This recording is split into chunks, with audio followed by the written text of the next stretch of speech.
Dan lagi teman-teman, kitab Ihya Ulumuddin ini bukan kitab receh ya, bukan kitab ecek-ecek. Assalamualaikum warahmatullahi wabarakatuh. Hamdan wa syukranillah, sholatan wa salaman ala rasulillah, amma ba'd. Untuk kaum muslimin dan muslimat dimanapun berada, semoga selalu diberikan kelancaran dalam menjalankan aktivitas dan selalu diberikan rezeki yang halal dan berkah, amin Allahumma amin. Kali ini kita akan menanggapi salah satu penceramah ya, Kiai Muharrar Hudori, pengarang dari metode cepat baca kitab Al-Arba'in. Gimana video yang akan kita tanggapi? Tonton sampai selesai teman-teman. Saya ini sudah mengadakan penelitian lebih dari 22 tahun. Sehingga menurut saya, daripada kamu tersiok-siok jurumiyah Imriti Alfiyah, dan itu pun nggak jaminan kamu bisa baca kitab kuning, lebih baik pakai metodologi Arba'in ini. Hanya 40 hari setelah itu dieksekusi. Aku yakin nih, beres itu. 1 tahun udah kelihatan, 2 tahun udah hebat, 3 tahun udah berani megang pondok. Nah, pertama dari video barusan itu, dari segi promosi mengenai metodenya, saya nggak masalah. Tapi ketika membandingkan antara orang yang belajar cepat baca kitab dan juga orang yang menempuh pendidikan jurumiyah, imriti, alfiyah, kemudian yang lain-lain, kitab nahwu yang lain-lain, saya rasa itu nggak bisa dibandingkan. Menurut saya, percepatan baca kitab itu bukan untuk alim nahwu, tapi untuk mengenalkan nahwu, istilah-istilah nahwu. Itu begitu, nggak bisa orang 40 hari langsung alim nahwu, itu nggak mungkin bisa. Tetap kalah sama orang yang belajar jurumiyah, belajar imriti, belajar alfiyah dan yang lain-lain. Ya asal ngerti ya, ini ya, belajar jurumiyah sampai tuntas, ngerti, faham. Belajar imriti sampai tuntas, faham. Belajar alfiyah sampai tuntas, faham. Ya seperti itu. Kalau hanya pokok belajar ya tetap kalah sama yang belajar selama 40 hari itu. Itu pertama tanggapan saya. Wa in kana, meskipun yatadha'alu kalau bahasa Jawa ini cilik atau remeh. Wa in kana, meskipun yatadha'alu kecil, tuna haqi jalalihi, kurang dari kebenaran keagungan Allah, kurang dari kebenaran keagungan Allah. Hamdal hamidina, dengan pujian orang-orang yang memuji. Sik dulu. Ini baru pertama baca muqaddimah, tapi kok kedengerannya sudah nggak enak. Kalaupun memang nggak mau dikatakan salah ya, karena kan beliau sudah alim nahwu, penemu metode Al-Arba'in 40 hari, penelitian 22 tahun. Tapi kok menurut saya bacaannya masih kurang pas ya. Coba kita baca teman-teman. Bismillahirrohmanirrohim. Ahmadullah ta'ala awalan. Oke. Hamdan kathiron mutawalian. Lolos ya di sini, benar semua. Wa ingkana yatado'alu duna haqqi jalalihi hamdul hamidin. Tadi dibaca oleh Kiai Muharrar hamdal hamidin. Hamdul hamidin ini mestinya menjadi fa'il daripada yatado'alu. Wa ingkana yatado'alu duna haqqi jalalihi hamdul hamidin. Saya memuji kepada Allah dengan pujian yang banyak dan terus menerus, meskipun pujiannya orang-orang yang memuji kepada Allah itu ya dianggap remeh lah, remeh di hadapan keagungan Allah Subhanahu wa ta'ala. Mestinya begitu. Coba dilanjut lagi bacanya Kiai Muharrar. Wa usalli, dan aku membaca sholawat, wa usallimu, dan aku membaca salam ala rusulihi, atas beberapa rasulnya. Tsaniyan, yang kedua. Yang pertama aku memuji kepada Allah, yang kedua aku membaca sholawat dan salam. Maksud Imam Ghazali seperti itu. Sholatan, dengan sholawat.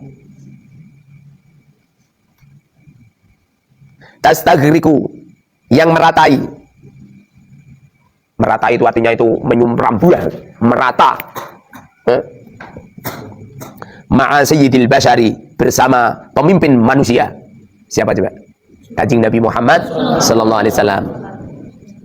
Ma'a sayyidil bashari, bersama pemimpin manusia. Sairil mursalina,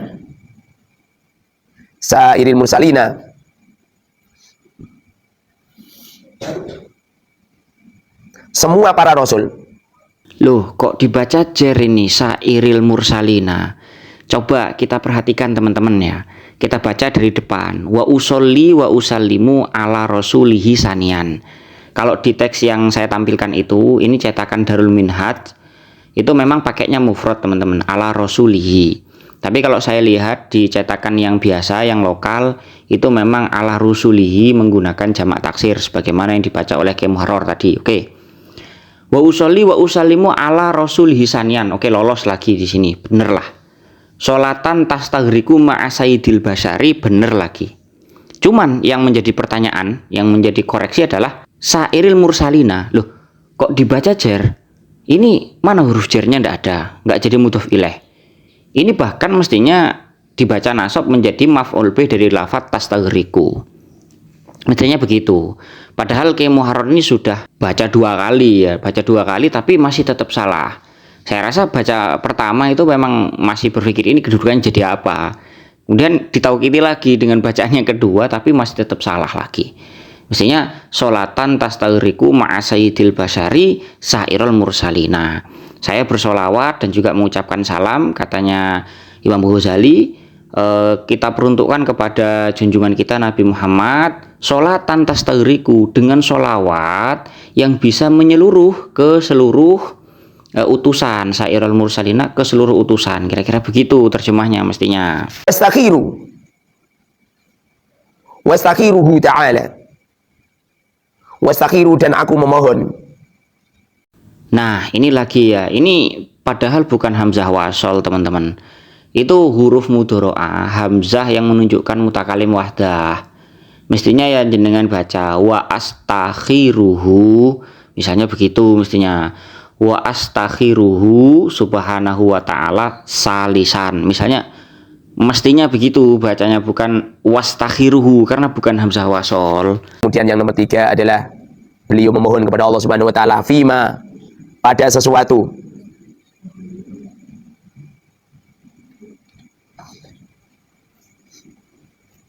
amba'atu, yang membangkitkan, lahu padama, fima, pada sesuatu amba'atu, yang membangkitkan, lahu padama, azmi, cita-citaku. Nah, ini lagi ya, kita temukan beliau salah lagi baca, teman-teman. Coba kita lihat teksnya itu ya. Fima in ba'asa, mestinya dibaca in ba'asa, bukan amba'asu atau in ba'asu. Saya sudah cek di cetakan yang lain, baik itu yang lokal ataupun yang DKI, ternyata memang teksnya itu in ba'asa. Jadi nggak ada wawu jamaknya. Dan yang lebih cocok ya ini memang fima in ba'asa, bukan in ba'asu atau an ba'asu, bukan. Jadi gimana ini ya? Fima in ba'asa lahu asmi min tahriri kitabin fi ihya'i ulumuddin. Ya begini ya teman-teman, ini nggak bermaksud untuk menjatuhkan marwah dari Kiai Muharrar selaku penemu dari kitab metode kitab Al-Arba'in itu, ya bukan. Ini murni memang diskusi ilmiah dan khazanah keilmuan, menghidupkan khazanah keilmuan. Satu, ini supaya kita lebih berhati-hati ketika membuat konten. Yang kedua, supaya kita lebih banyak belajar lagi teman-teman ya. Lebih banyak belajar lagi. Dan yang ketiga ya mungkin khususnya untuk Kiai Muharrar, supaya memberikan klarifikasi atau bagaimana nanti ke depannya teman-teman. Al-musrifi, yang berlebihan, fit taqri'i, dalam mencaci. Nah, ini lagi-lagi Kiai Muharrar kepleset ya di lafadz ini ya. Nah, ini kita baca langsung. Bismillahirrahmanirrahim. Wa antadibu liqat'i ta'ajjubika robi'an. Oke, di sini lolos. Ayuhal adilu al-ghali fil adli mim baini zumratil jahidina. Terus dibaca al-musrifi oleh beliau. Aduh, ini mestinya kan menjadi naat ya. Jadi bacanya al-musrifu fit takri wal ingkari min tobaqatil mungkirin al-ghafilina. Mestinya dibacanya al-musrifu, cuman ya beliau kepleset, dibacanya malah al-musrifi, dibaca jer lagi-lagi ya. Ya gimana ya teman-teman ya. Tadilah kita membahas yang di awal tadi bahwa pengalaman yang lama dalam nahwu shorof ya, belajar nahwu shorof dari Jurmiyah, Imriti, Alfiyah, dan seringnya membaca itu memang sangat mempengaruhi terhadap wawasan kita di dalam kitab kuning. Jadi ya bukan berarti saya ngomong Kiai Muharrar itu tidak sering baca, bukan.